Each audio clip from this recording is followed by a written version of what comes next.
नमस्कार, the news देख रहे हैं आप। मैं हूं आपके साथ अर्जुन खजूरिया। अरविंद केजरीवाल जो लगातार चर्चाओं में बने हुए हैं दिल्ली के शराब घोटाले को लेकर के। जी हां, अभी एक और बड़ा अपडेट सामने आ रहा है। दरअसल सीबीआई ने जो अरेस्ट किया था, सेंट्रल ब्यूरो ऑफ इन्वेस्टिगेशन ने अरविंद केजरीवाल को, अब उस मामले में जमानत के लिए सीधे हाई कोर्ट का रुख कर लिया अरविंद केजरीवाल ने। जी हां, इस वक्त की बड़ी ब्रेकिंग हम आपको बता रहे हैं। दरअसल आपको बता दें कि 26 जून को अरविंद केजरीवाल को अरेस्ट किया था सीबीआई ने, और उसके बाद जो है उनको रिमांड मिली थी 3 दिन की, और उसके बाद जुडिशियल कस्टडी यानी कि न्यायिक हिरासत में अरविंद केजरीवाल हैं।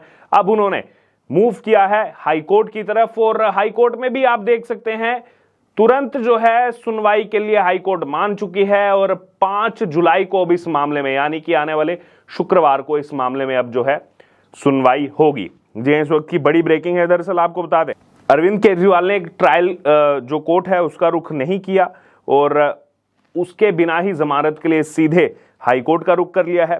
वहीं एक्टिंग चीफ जस्टिस मनमोहन की अध्यक्षता वाली खंडपीठ के समक्ष एडवोकेट रजत भारद्वाज ने मामले का उल्लेख किया था। अब 5 जुलाई के लिए मान लिया गया है कि 5 जुलाई को तत्काल सुनवाई की जाएगी। वहीं रजत भारद्वाज जो अरविंद केजरीवाल के वकील हैं, उन्होंने कहा कि केजरीवाल को सीबीआई ने सीआरपीसी की धारा 41 का अनुपालन किए बिना ही अवैध हिरासत में लिया। केजरीवाल दरअसल कथित घोटाले से जुड़े भ्रष्टाचार और मनी लॉन्ड्रिंग मामलों में न्यायिक हिरासत में। अब ये जो दोनों मामले हैं, एक है भ्रष्टाचार का, एक है मनी लॉन्ड्रिंग का। जो मनी लॉन्ड्रिंग का मामला है उससे ईडी डील करती है। ईडी यानी कि इन्फोर्समेंट डायरेक्टोरेट, उसमें पीएमएलए के तहत जो है अरविंद केजरीवाल पर जो है आरोप है। पीएमएलए यानी कि prevention of money laundering act, और भ्रष्टाचार करप्शन से जुड़े मामले की जांच जो है वो करती है CBI, central bureau of investigation. अभी दोनों मामले में अरविंद केजरीवाल जो है वो न्यायिक हिरासत में चल रहे हैं। दरअसल मुख्यमंत्री अरविंद केजरीवाल को 26 जून को वोकेशनल जज अमिताभ रावत ने 3 दिनों के लिए जो है सीबीआई हिरासत में भेज दिया था। उन्होंने कहा था कि इस स्तर पर जो है गिरफ्तारी को अवैध नहीं कहा जा सकता है। जिस स्तर पर गिरफ्तारी की गई है इसको बिल्कुल भी आप जो है इलीगल जो कह रहे हैं, जो आम आदमी पार्टी लगातार आरोप लगाती रहती है कि ये इलीगल है, अवैध है, इसको अवैध नहीं कहा जा सकता है। हालांकि न्यायाधीश ने कहा था कि गिरफ्तारी अवैध नहीं है, लेकिन सीबीआई के लिए भी उन्होंने कहा था कि आपको भी थोड़ा जो है आराम से इस पे डील करना चाहिए, अति उत्साहित नहीं होना चाहिए। बाद में 29 जून को वोकेशनल जज सुनैना शर्मा ने केजरीवाल को न्यायिक हिरासत में भेज दिया, क्योंकि सीबीआई ने उस समय उनकी और जो रिमांड है उसकी मांग नहीं की थी।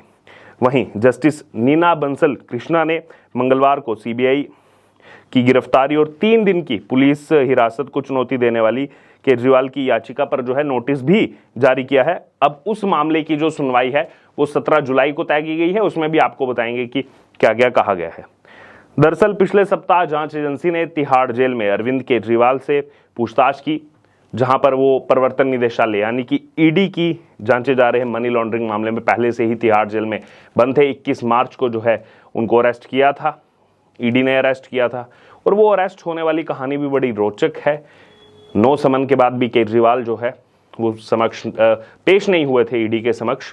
उसके बाद खुद ही पहुंच गए थे हाई कोर्ट में कि ऐसा आदेश जारी करो। हाई कोर्ट में पहुंचे थे उस समय केजरीवाल, ऐसा आदेश जारी करो कि ईडी जो है वो कभी मुझे गिरफ्तार ना करे। वो खुद ही पहुंच गए। फिर उसके बाद जो है सुनवाई हुई मामले की, और सुनवाई में ये कहा गया कि नहीं, इस तरीके की कोई रोक नहीं लगाई जा सकती है। वो भी तब जब ईडी ने सबूत दिखाए क्यों अरविंद केजरीवाल के खिलाफ हमारे पास पक्के सबूत हैं, और उसके बाद उसी रात को अरविंद केजरीवाल की गिरफ्तारी हो गई थी। बहरहाल केजरीवाल का बयान दर्ज किया गया। वो दिल्ली हाई कोर्ट द्वारा पीएमएलए मामले में मुख्यमंत्री को दी गई जमानत पर जो है रोक लगाने के कुछ घंटों बाद हुआ। अब अदालत की अनुमति के बाद जो है सीबीआई ने 26 जून को अदालत में ही केजरीवाल से पूछताछ की, और फिर मामले में उन्हें आपराधिक रूप से यानी कि क्रिमिनल रूप से जो है गिरफ्तार कर लिया गया। केजरीवाल को ईडी ने पहले जो है 21 मार्च को गिरफ्तार किया गया था, और मई में जो है आम चुनावों के मद्देनजर ये भी एक अलग जो है नया डिसीजन देखने को मिला था, नई जजमेंट देखने को मिली थी, जब चुनाव में प्रचार प्रसार के लिए 1 जून तक के लिए सुप्रीम कोर्ट ने उनको अंतरिम जमानत दी थी, और 2 जून को जो है फिर से तिहाड़ जेल पहुंच गए थे अरविंद केजरीवाल।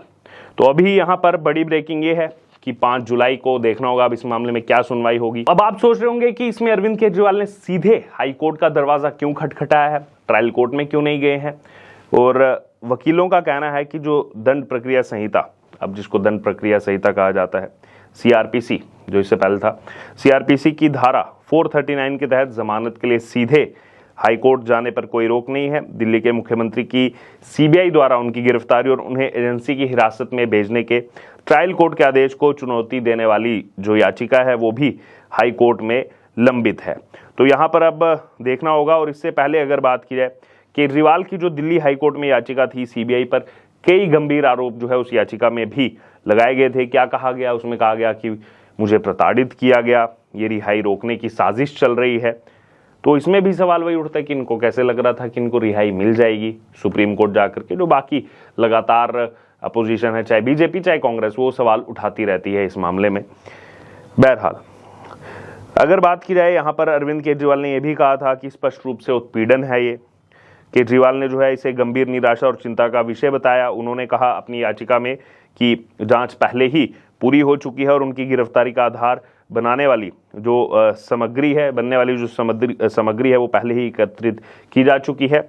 सीबीआई जैसी प्रमुख जांच एजेंसी कानून की प्रक्रिया से खिलवाड़ नहीं कर सकती और सीबीआई को पक्षपात या एक तरफा दृष्टिकोण की किसी भी धारणा को दूर करते हुए निष्पक्षता के साथ काम करना होगा। ये स्पष्ट रूप से उत्पीड़न है। बार बार देखिए केजरीवाल उत्पीड़न तो इसको बता रहे हैं, लेकिन दूसरी तरफ सवाल ये भी उठा कि मोबाइल फोन का पासवर्ड ना देना, इतनी सिम बदलना, कई सारी चीजें इस मामले में चल रही हैं।